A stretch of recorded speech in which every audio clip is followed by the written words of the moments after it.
On today's edition of the Coach's Corner podcast, we're going to talk about the NFL. We're going to talk about the Panthers and the Broncos Super Bowl 50 matchup. We are just days away from Super Bowl 50. The feeling is so exciting as a fan whose team is going to the Super Bowl. But I must cover these teams and end this matchup with no bias. I'm going to tell you the real facts here, something that the media is not telling you, and we're going to discuss it. And we're going to talk about the number one offense of the Carolina Panthers taking on the number one defense of the Denver Broncos, player matchups, and everything else like that. We're also going to talk about the ESPN and the national media circus that's going on regarding the Super Bowl and Cam Newton. We're going to talk about when is the proper time to celebrate, because obviously celebration is a big debated thing now in the NFL this week. We're going to talk about UTalk Audio, a new sports app that allows you to tweet your thoughts in audio form on Twitter, which is the first of its kind.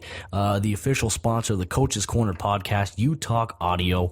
Go to your iTunes store, Android store, download it now, and be prepared to have fun if you're especially a sports fanatic like I am, and I like to cover games live. I like to give halftime show analysis on the radio. This gives you the next best thing that puts you one step closer to that, and it's kind of got the real radio-like feel. You get your thoughts in. You can reply to others' thoughts as well. It's really good, really fun. Calvin Johnson, we're going to talk about him retiring from the NFL, from the Detroit Lions. We're going to talk about some Pro Bowl ideas and what I think could happen in the future to make it even better. And then we're going to talk about concussions. The movie came out December 25th, and it touched base on CTE, chronic traumatic encephalopathy, a brain disease that is occurring and is due to more subconcussive hits. We're going to talk about the concussions and the report that just came out that detailed the number of concussions that occurred in the NFL this year, and the number increased by 58% compared to last year. And we're going to talk about the number and why it's actually a good thing. So you're going to be surprised by that. We're going to talk about that. If you want to call in on the Coach's Corner podcast, give me a call, 970-773-5217. This is the Coach's Corner podcast.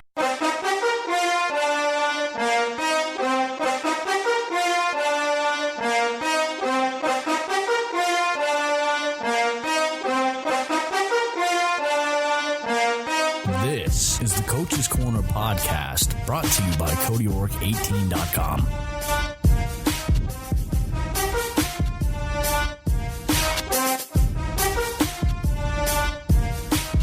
Welcome, ladies and gentlemen, to another edition of the Coach's Corner podcast. It is Super Bowl 50 week here on the Coach's Corner podcast, and obviously it's very, very exciting for all sports fans, all football fans around the globe, for the chance to see the matchup between the Carolina Panthers and the Denver Broncos in a very big matchup, one that a lot of people did not actually predict at the beginning of the year. Nobody thought Carolina would be in it after Kelvin Benjamin tore his ACL. They thought the Panthers were going to be written off. The Panthers proceeded to go 15-1 in the regular season, though they did have kind of a shaky schedule, a really easy, soft schedule. They didn't really play anybody that really was a playoff competitive level team outside of Seattle and obviously Arizona in the playoffs. So, I think a lot plays into it. And I look at the Denver Broncos defense and I see how hungry they are, and you can hear in the media that this time the Denver Broncos are so much more focused. You can see, and they're obviously the underdogs, which they don't mind being. Obviously they were huge underdogs against the New England Patriots in the AFC Championship game. They came out and played phenomenal. Probably one of the best defensive performances I've ever seen in my entire life. The way they got to Tom Brady only rushing 3 guys and knocking him down 25 times off a 3-man blitz, and it was just an all-around great performance. It was well-rounded, very fundamental, and I'm absolutely putting all my trust, and I understand that Wade Phillips is going to do everything he can to make this Denver Broncos defense perform really well under the bright lights on the biggest stage of them all, Super Bowl 50, Santa Clara. It's going to be an amazing sight. It kicks off at 4:30 p.m. Mountain Time. We're going to catch it here. We're going to cover it the next week on the show. So, you know what? As a fan, I'm very nervous. So what I'm going to do today on this show, I'm going to take a few phone calls from some fans who want to talk about the Super Bowl 50 matchup or some topics that we're going to talk about, okay? The matchup is very important between the Denver Broncos and the Carolina Panthers, and mainly we're going to look at the defenses right now, and then we'll get to the offensive side of the ball a little later. So with the Denver Broncos defense, obviously, in order to stop Cam Newton, what Denver needs to do to be successful with this is they need to come out and they need to have outside contain on the edges with DeMarcus Ware, Von Miller, Shane Ray, Shaquille Barrett, and they need to be press man against these wide receivers, and they have to be ready to cover the seam against Greg Olsen. And what they need to be ready for is Cam Newton's ability to extend the play with his legs. He's going to drop back, he's going to do his initial 1-2 step drop, and then what's going to happen after that, he's going to roll out and he's going to try to find somebody, and if he doesn't find somebody, he's going to run it. So that's why outside contain is very imperative for the Denver Broncos defense this week. And obviously, if you cover the guys like Chris Harris Jr., Akeem Talib, Darian Stewart, TJ Ward, who are currently questionable for the game but are expected to play, you need to play big, and this needs to be the best defensive performance of your life. Obviously, you got to watch out for Jonathan Stewart, who's a pretty big back. He's hard to bring down.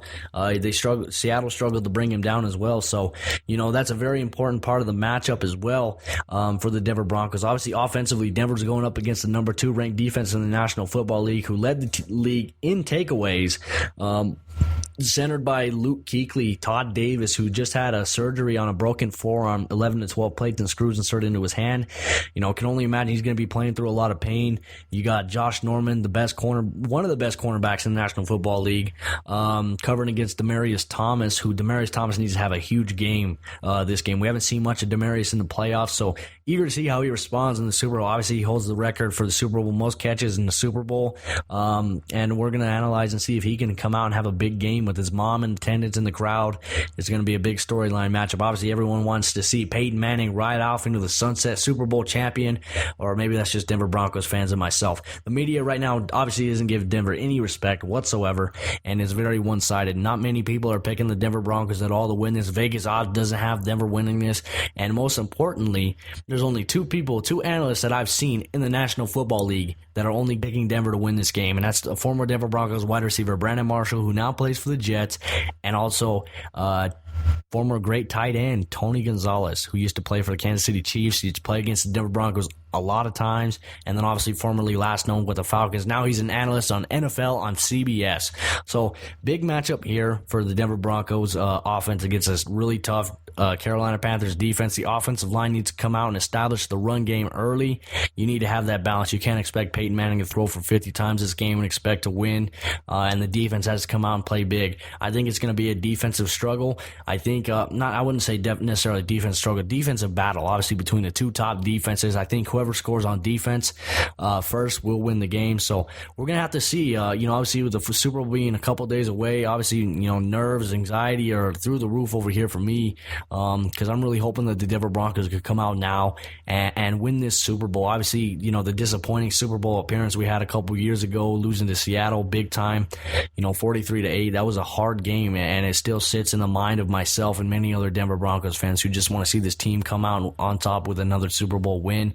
We want to do this for Pat Bowlen, our owner, and we want to see Peyton Manning ride off into the sunset, a Super Bowl champion, and forever cement his legacy. And what amazing a way to do it by winning Super Bowl 50, the 50th anniversary of the Super Bowl, a huge event that many people have been looking forward to for quite some time. And the Denver Broncos, that was their goal from the beginning of the very season. So when we return here, we're going to take a quick break. We'll be back, and we're going to start taking some calls from some viewers and some followers on Twitter as well who want to call in. So get ready to call the show at 970-773-5217. You've been listening to the Coach's Corner podcast here on CodyWork18.com. Follow us on social media at Coach's Co Podcast on Twitter, and enjoy the rest of your show.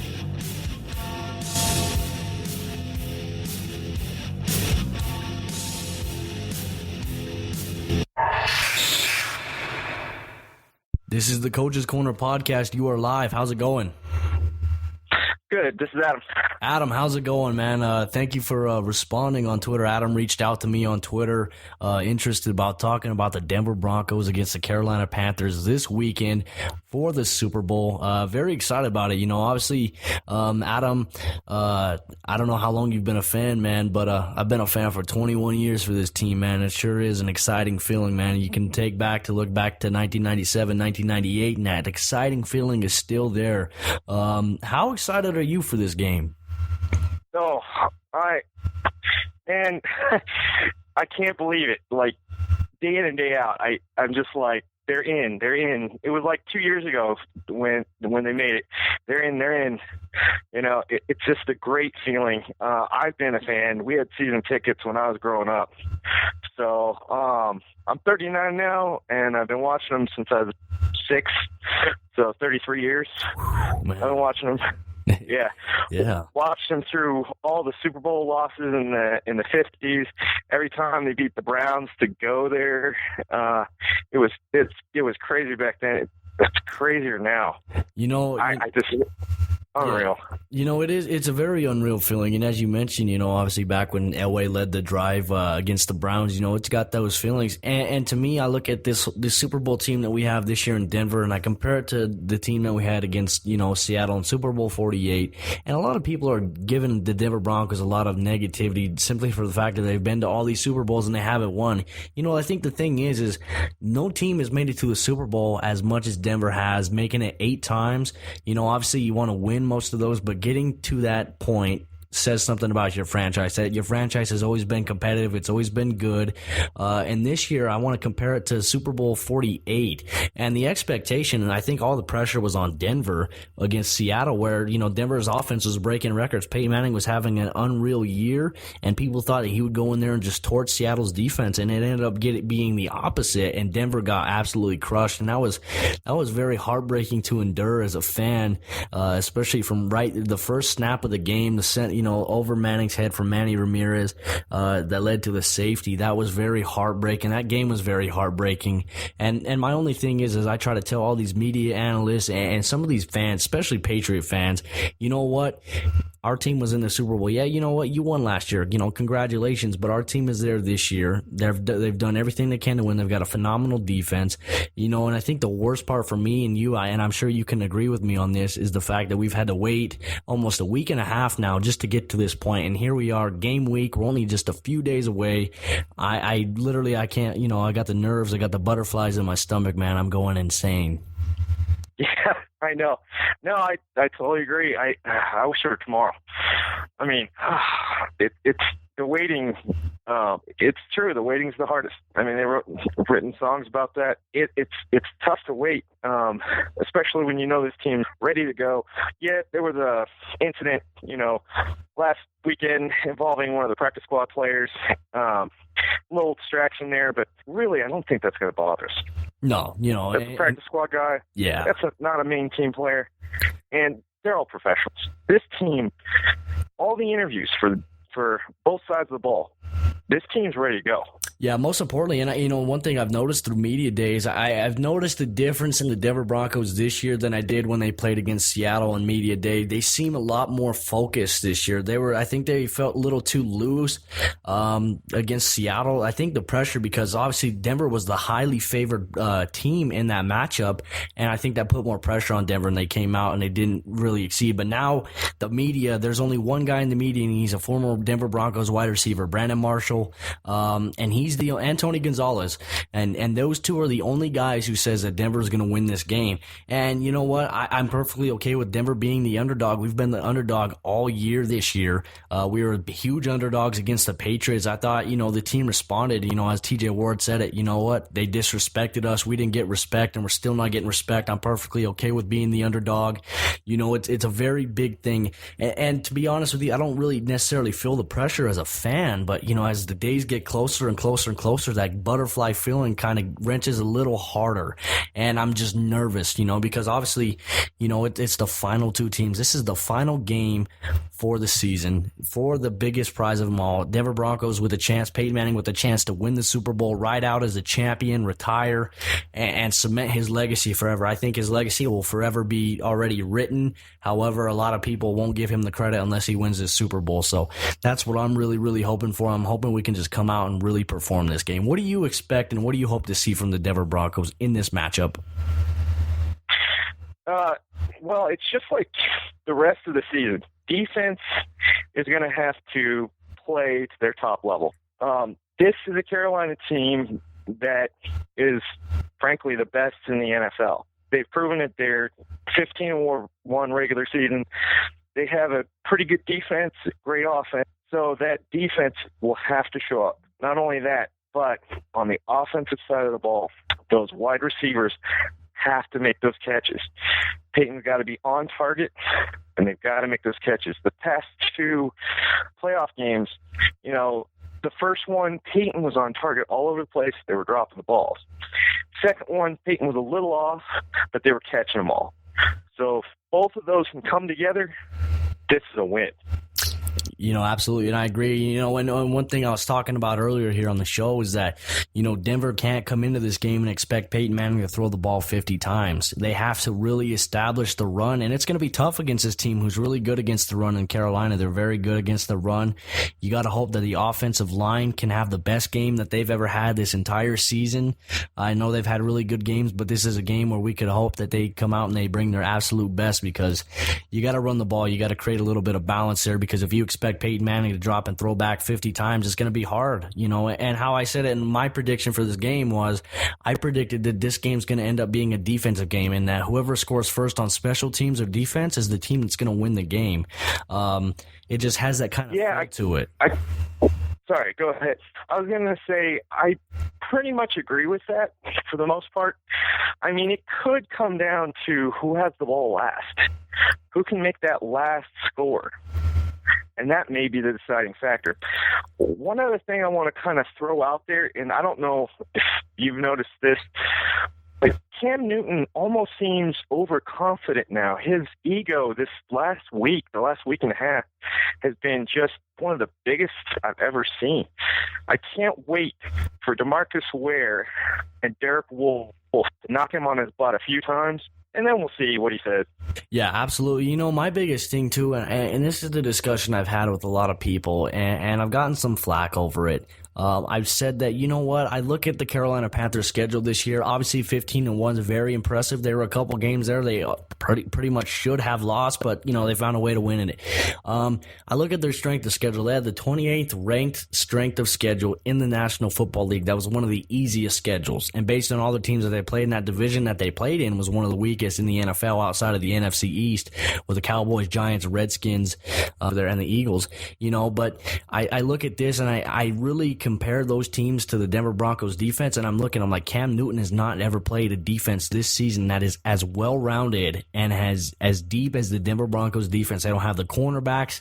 He's never played those cornerbacks, the defensive backs that Denver has. He's never played a defensive line that Denver has, and really, we thought that Arizona would be a really good threat for them. However, I think that the Arizona Cardinals lost their steam a little bit when they lost Tyrann Mathieu to a torn ACL, and then they had that absolute terrible performance where they just didn't tackle. They looked very undisciplined against the Panthers. And I look at the Denver Broncos defensive backs. You got to hope that Darian Stewart's fully healthy. You got to hope that TJ Ward's very healthy, and that all can surpass and play in the game this week.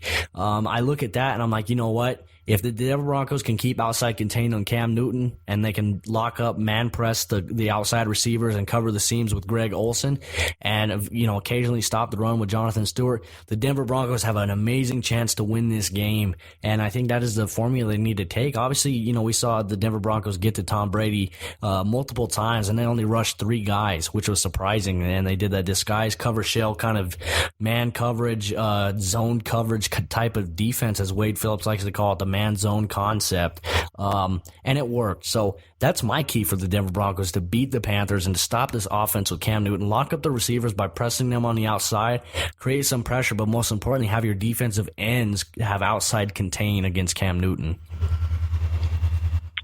Yeah, I agree.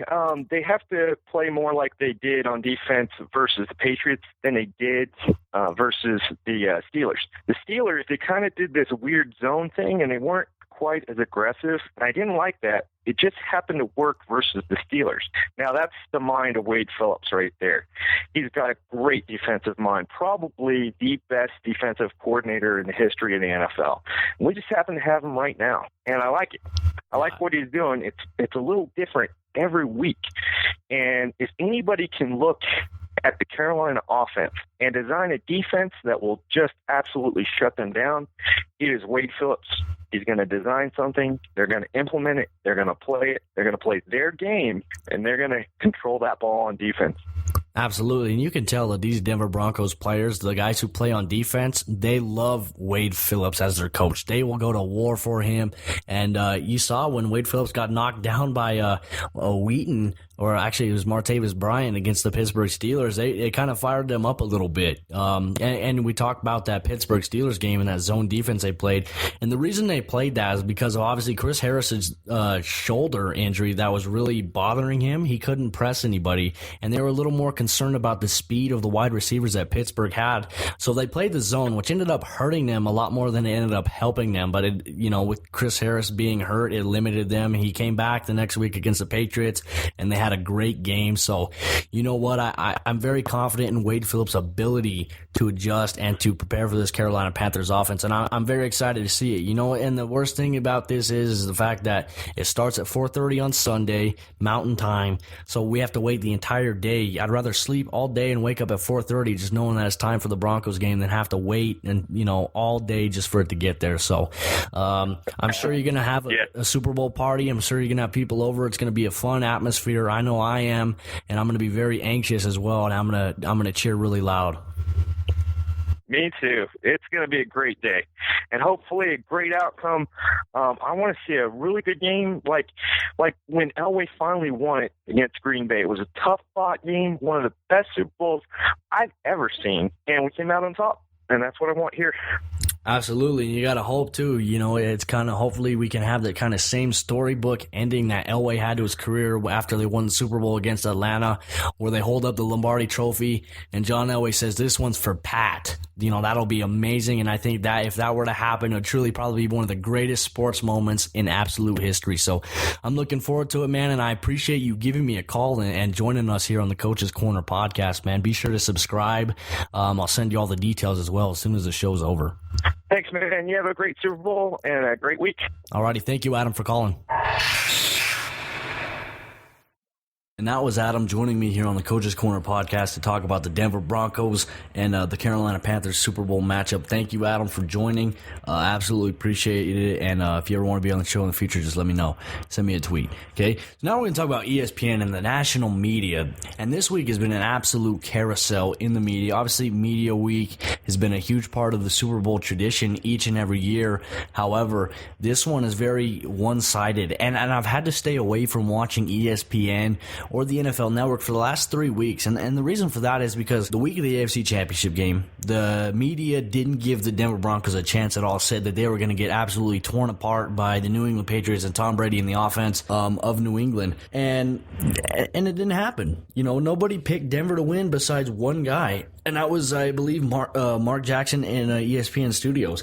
So what happened was Denver won, and then now, obviously, Denver, after they won and after Carolina won the NFC Championship game, the Vegas spread lines and the line for the game was that Denver was already the underdog, that Carolina was favored to win the game by 6 or more points. And it continues to happen. And I look at the media this week, and I've listened to the god-awful Heath Evans on the NFL Network alongside Skip Bayless and Stephen A. Smith, which that show First Take has absolutely become a joke. It used to be watchable. It used to be one of my favorite shows. I can no longer watch it. The show went downhill ever since Kerry Champion left. And, you got Skip Bayless and Stephen A. Smith debating race and debating Cowboys and Patriots every single show, even though those teams are irrelevant. It's very frustrating. So that show's become an absolute joke. The only two media members in the media for the NFL, NBC, Inside the NFL on Showtime, NFL Network, that have given the Denver Broncos a chance is Tony Gonzalez for the NFL on CBS and former Denver Broncos wide receiver and current New York Jets wide receiver Brandon Marshall have picked Denver to win. Nobody else has given Denver a chance, and I'm okay with that. However, the ESPN, the NFL Network, the whole media circus, journalism is an absolute joke in Media Week. I tuned in today and to hear the questions that they were asking. They were asking Cam Newton. They were talking to him. He was at the podium. They were like, Cam, how does your clothing line affect your preparation? Are you going to start a Versace clothing line of pants? What kind of question is that? It's the Super Bowl. You should be asking them, what are you going to do to combat this Denver Broncos defense, obviously with Von Miller, DeMarcus Ware? So we're going to do a couple things here. And what I'm going to do is I'm I'm going to do my mock interview to Cam Newton. And this is how journalism should be. It shouldn't be those stupid questions like we saw all day. You want to hear a joke of journalism and media? Watch NFL Media Day when people interview Cam Newton. It's a slobber fest. It's disgusting. It's ridiculous, and it's biased.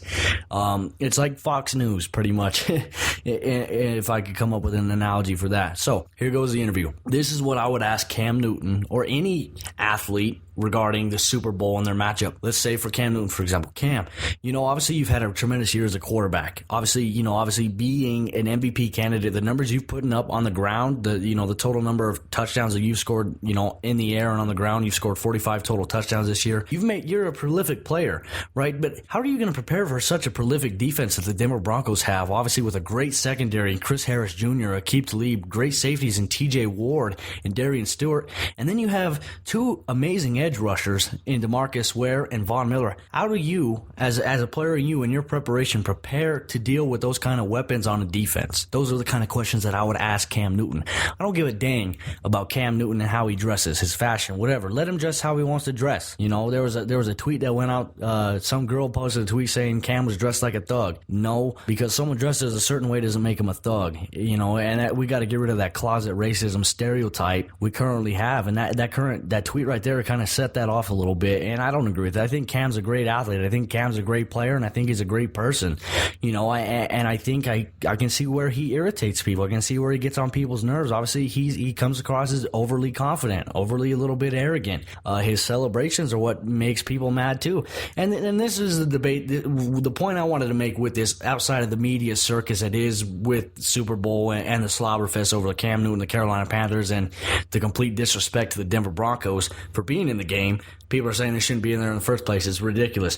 My thing is, what's mostly been talked about in the media, everyone having a problem with Cam Newton celebrating. And people say, you know what, you don't want him to celebrate? Stop him. Yeah, everyone gets that. Look, I don't think anybody in the world is debating Cam Newton celebrating after he scores a touchdown. I think the problem that people have with Cam Newton celebrating is he does it all the time. He does it after every little thing. And Todd Romero of Altitude Sports made a great point. And I think it's a generational thing, as he said. But how it goes right here is the fact that, first quarter, there's 13 minutes left in the game. Cam Newton's got the ball on offense. He runs for maybe 7 yards, picks up the first down, and guess what? He does the dab celebration. He does that little celebration. It kind of gets annoying to the point where you're doing it after every little pickup of a first down in the first quarter with still a lot of game to play. It kind of gets a little overconfident, a little cocky, and that's, I think, where people have the problem with it. And I don't think I'm wrong on this, and I think many people will probably agree the fact that, you don't have to celebrate after every single thing you do. You have the absolute right to celebrate after you score a touchdown, period. You have that given right. However, don't do it every single time that you pick up like a 3-yard run and you get a first down.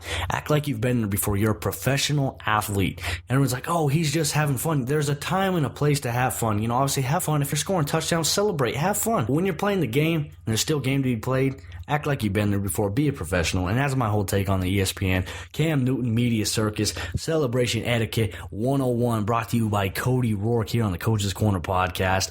And so, that's something I've listened to on UTalk. A lot of people have been talking about Cam Newton on UTalk Sports app. And I'm going to explain what that is. It's the official sponsor of the Coach's Corner podcast. And what it is, I was reached out to Monday Night Football when the Cincinnati Bengals were taking on the Denver Broncos by the creator of it, Baird Hall. He created the UTalk Audio Sports app, and what it is, it's an app where you can go on and you can record a minute-long audio clip talking about anything sports related or topic related. They got different stations you can do it on, and what you do is it posts it to Twitter, and that's something I've always been looking for, because I was like, Twitter would be so cool if you could include audio in a tweet, and now we have the first official platform that does it in UTalk Audio. It's still pending approval with Apple and Android, but it will be on the marketplace. I've got it right now. I use it every single week on the gameplay during all NFL games, sporting events, or even if just halftime analysis, or every once in a while there's a debate that comes up that I want to talk about, like the Johnny Manziel situation this week. I got on there and I talked about that.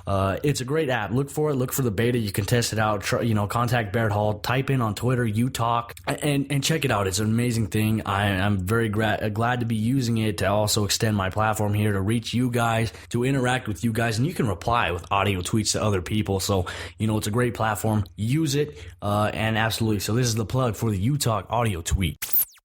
How's it going, Cody? Oh, it's going good, Coach. This is Coach Keith. He's actually he was my coach when I played defensive back for the Grand Junction Gladiators. He joins me here on the Coach's Corner podcast to talk about the NFL and obviously probably the Panthers and Broncos matchup. We might hear a lot of Broncos hate because he's a Raiders fan, but we'll see how it goes. So, what is your thoughts? What do you got? Anything you want to talk about regarding the NFL or the Super Bowl? Well, I think for Super Bowl 50, this is a great matchup. You've got a prolific offense with the Carolina Panthers and one of the best defenses that I can remember in recent times in the Denver Broncos. My thoughts are, you give Wade Phillips 2 weeks to game plan, and I think he's going to surprise a lot of people. Oh yeah, absolutely. My biggest question is, can the Broncos offense score on the Panthers defense? And that's the question mark. But you yourself, you know a lot about great defenses. If I might add, you've had one of the best defenses in Colorado outside of the Denver Broncos in the last 5 years. So I'm sure you know a lot about great defenses as well. I can definitely attest to that. But as you said, Wade Phillips, he's been an absolute mastermind. He's been a great pickup for the Denver Broncos. He was unemployed. He didn't even have a job coaching in the NFL last year, and then he decided to come on as defense coordinator for the Denver Broncos. And obviously this defense is doing a lot of numbers. And as you said, I kind of talked about it earlier on the show, the Denver Broncos, in order for them to really kind of have some balance in this game, you can't expect Peyton Manning to throw 50 times a game. No, you got to have to establish the run, which starts with the offensive line. So that's going to be a very big question mark for this Denver Broncos offense when they play, the number 2 ranked defense in the NFL with the Carolina Panthers. So, that's going to be the matchup that I'm looking at as well. But obviously these two defenses are very top tier. It's going to, I predicted that whoever scores first on defense is going to win, and we've kind of had that kind of philosophy and mindset. Even with the Gladiators we played, we're going to have to score on defense in order to win this game, and somehow we ended up doing it. So, a lot about that as well. So, it's great to hear your perspective on the defensive side of the ball. How do you stop a player like Cam Newton, especially with his ability to run the ball with this Denver Broncos offense? What would you do if you were the defensive coordinator? What would you do to stop Cam Newton's ability to run the ball to the outside and extend plays? Well, it all starts with the ends. The ends have absolutely got to be disciplined, stay at home, and keep containment. If they do that, then that allows the fast linebackers that the Broncos have to really attack Cam Newton. If you let Cam get outside you, you're toast. And you got to tackle low. Don't try to go high on a 6'4", 250-pound quarterback. It's all about discipline, Cody. Everybody doing their jobs, but it all starts with the end and containment. And that's been a very big key for the Denver Broncos, because I look back at the playoff game with the Denver Broncos against the Steelers, and we noticed Shane Ray a couple of times he got bit on outside contain, and it led in an end around reverse with Martavis Bryant. He ended up taking a fly sweep, and he ended up getting like 40 yards off of it. So this team is kind of trickery too, and they kind of run the same exact play with Ted Ginn Jr. But as you said, obviously it starts with the defensive ends. I need Von Miller, DeMarcus Ware, Shane Ray, Shaquille Barrett. They need to have great discipline being on the outside as the ends. They need to keep outside contained, and if they do that, you give the chance for the defensive backfield of the Denver Broncos to lock up the receivers. And really, at this point, it's all about Cam maybe forcing a throw, and it creates opportunities for turnovers and for sacks, which we saw the last time the Denver Broncos played the Carolina Panthers a couple years ago. The first year that Denver actually went to the Super Bowl. Von Miller was having a great year before he tore his ACL alongside with Chris Harris, and then they ended up losing pretty bad against Seattle, which still gives me nightmares to this day. But I'm sure it does. It does, man. But it's great that you bring your perspective as a defensive coordinator. Obviously, you've been with the Grand Junction Gladiators for about 5 years, 6 years now? 6 years. 6 years, and each of those years you've coached the top defense, and it's been an amazement because you look at the teams, the competition, the level of talent we play in Denver and in other states, and you know what, they got athletes, and you look at the Grand Junction Gladiators, you got a couple athletes, but you got a lot of disciplined guys, and as you said, it's all about every single guy doing their job, which I think you've done a great job over the years preaching that you need to do your job and everything else will fall into place. So it's very exciting. I'm very glad to actually be coaching defensive backs alongside you and helping out this defense this year. It's definitely going to be different. Not for me, not playing is going to be hard, but you know what? We got a lot of great guys. I'm very excited for the challenge and just the memories we're going to have ahead. I'm very excited about this year because for the last 6 years it's been me and Coach Tony Gutierrez, coaching that defense, and now we're going to have you as a talented assistant that really knows football, and having Adam Burke with the linebackers. I'm going to be blessed this year because not only do I have great players, but now I have a great coaching staff that will only just develop as the season goes along, and I think this is going to be a huge year for us, and I think we're going to take another big step on defense, and I even think on offense. I think Coach Trevor, I think he is a very smart kid, and he's gotten a year under his belt now with us, so I think he's really going to bring that offense around. Yeah, I'm very excited. Right now, obviously waiting for it. There's a lot of question marks, and it's just because the season hasn't started yet. Obviously, the schedule's not even out. We don't know who we're going to be playing, but we know that it's tough, and in the 4 years that I played, we went back to back to back, three-peat champions. It was hard. It was a tough road. A lot of people are like, you know what, you had it easy. Each season and each game, I think, revealed a new test for us, whether it was a personal test or was a test against a good opponent. It revealed that. So I'm very excited to see what kind of identity that we build this year. And I think more so, I think the theme that we're going to have this year is redemption and just getting back to what we used to be, but even more focused, which I think will make us a lot more deadlier. So I'm very excited about that. We got some great guys returning in the defensive backfield: Deshante Weber, Greg Lawson, Jesse Bradford, Gabe Bradford, hopefully Adam Swanson. And we got some surprising new additions that we're going to see here at camp next week when we kick it off, the OTA and the tryout. So very excited about that. Obviously we're going to see what kind of talent we get a pick from. So I'm very excited. I know you're very excited. We're both football fanatics, so when we talk about the Super Bowl matchup, and then I'll let you go after this, what's your prediction? Who do you think is going to win this game, and what do you think the score is going to be? I've been thinking about it, and I kind of go in both ways, but right now I've got it a pretty low scoring game, 21-17, and I'm going with the Broncos. Oh, and that's got to be hard for you to admit, obviously being a as much as it pains me. As much as it pains you to say, so 21-17, Coach Keith predicts the Denver Broncos over the Carolina Panthers. You know what? That sounds like a pretty good prediction. Any prediction as the Denver Broncos winning is the one that I'm hoping for. So, we'll have to see about that. And, I appreciate you taking the time to join me here on air and discuss football and this matchup and just the upcoming Gladiator season, which is going to be approaching us quite ahead really quickly. And then as the season starts, we'll have a weekly show here on the Coach's Corner podcast. We're going to talk about the ADFL. It's going to be ADFL centered. So, that'll be really great to have that on as well. So, Coach Keith, I appreciate you for joining me, and I absolutely look forward to seeing you probably this weekend or even next weekend at the tryout. All right, man. Well, thank you very much for having me, Cody, and I can't wait for the season to begin. All righty. Thanks, Coach. So for the Coach's Corner podcast, we're going to add a new segment called the 2-Minute Warning. And in the 2-Minute Warning, we're going to discuss the topics that we discussed in the beginning of the show that we never quite really got the chance to get to discuss in depth because of all the other topics, the phone calls with some of the listeners and things like that. So here we go. The 2-Minute Warning starts now.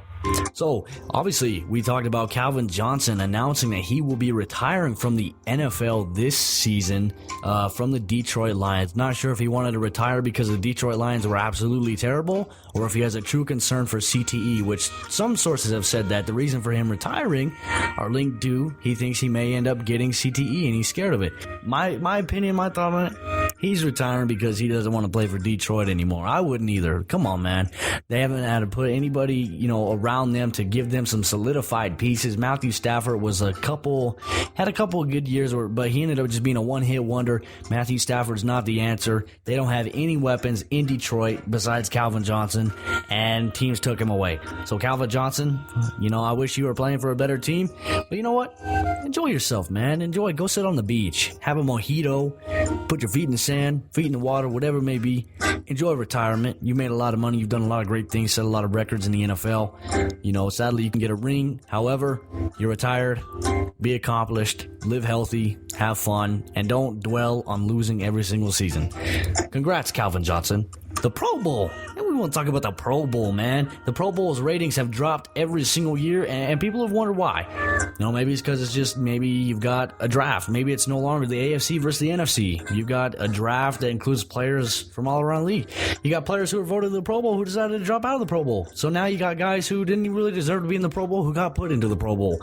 And so now you kind of beg the question, does the value and the title of a Pro Bowl player mean anything anymore? Absolutely not. It's a joke now. Compared to a couple years ago, it was a big thing. A Pro Bowl quarterback was a big thing. Now you got guys getting in because guys don't want to go to the Pro Bowl. It's a joke. It's recreation. It is no longer fun. It's like two-hand touch. So how can we make the Pro Bowl much better? Here's my idea. One-on-one competitions between wide receivers and defensive backs. Whoever loses has to get a pie in the face or gets dunked in a dunk tank or something. I don't know.